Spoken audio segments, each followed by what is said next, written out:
More on that now. We are joined by Dennis Pierce. He's the president of the Brotherhood of Locomotive Engineers and Trainmen, also known as BLET. It's one of the largest rail unions in the country. President Pierce, thank you for joining us.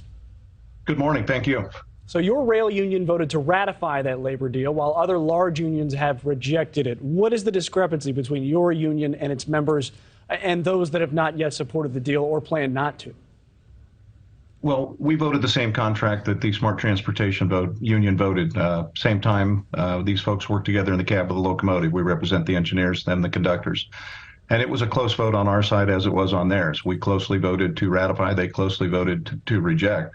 But I think both votes are an indication of the work that needs to be done out there to improve the lifestyle of all these employees. They're the ones that kept the supply chain moving during the pandemic. They've been 3 years without a wage increase, and the quality of life issues are critical that we continue to improve those. So what are some of the issues? I mean, you mentioned quality of life, some sort of work-life balance, the basic need of sick leave and that being paid. What are some of the other issues, or are there any other issues, or did I just nail it, of what is holding this deal from being ratified? Well, I think I appreciate the opportunity to get our word out, because a lot of our folks are subjected to what are called attendance policies. And if they do what a normal American would do when they get sick, they go to the doctor, have to take a day off, they can be terminated. These policies have been unreasonable since they've been put in. They were put in to allow the railroads to have fewer employees doing more work, but it's really run so many people out of the industry that these business practices are now impacting the supply chain because of the short staffing. And you can't expect people to work like this forever when they can't take the time off they need for either their medical issues, their personal issues, or even when they're fatigued. Well, let me ask you this. If there is a railroad strike and there's $2 billion lost to the economy per day because of that, your members are going to be heavily impacted. So I understand that you are fighting for some basic needs that other workers in this country have, but I do wonder how the impact what the impact will be on your members as they are striking but are also feeling the impacts of the strike. Yeah, it's a strike is a last resort, and as President Ferguson has said, this can all be worked out at the bargaining table.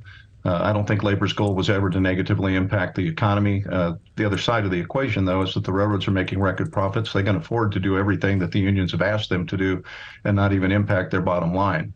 So this will come down to the wire more than likely. They've said they're not going to blink, but they have the ability to, and they have the ability to do everything the railroads do to avoid any impact negative to the supply chain right now.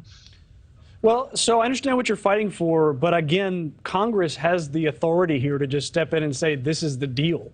And I just kind of wonder, how much can the unions strike or head toward a strike before Congress comes in and says, you're taking this deal? That's really the big question right now. If Congress stays out of it, more than likely the parties will work it out. I think the railroads use Congress as a backstop. In some cases, it's almost as though they refuse to bargain because they're counting on Congress stepping in and helping them from a corporate perspective when they could have fixed this on their own. So time will tell whether Congress steps in, what they do if they do step in. Obviously, we know they have the legal right to do that. Our first choice is they stay out of it and let the parties work it out.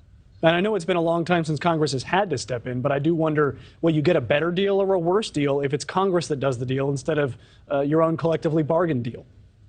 That's all the speculation that everybody's doing right now as to how that might turn out. We have a Congress that's in transition. The jury's out on how deep into the woods Congress would want to get into this, even if they do get into it. Well, again, a rail strike could impact the economy to the tune of $2 billion a day. That is Dennis Pierce. He's the president of the Brotherhood of Locomotive Engineers and Trainmen. Thank you so much for joining us. Thank you. Appreciate the opportunity. Thank you for watching. Go to newsnationnow.com to find NewsNation on your television provider. And don't forget to click the red subscribe button below to get more of NewsNation's fact-driven, unbiased coverage.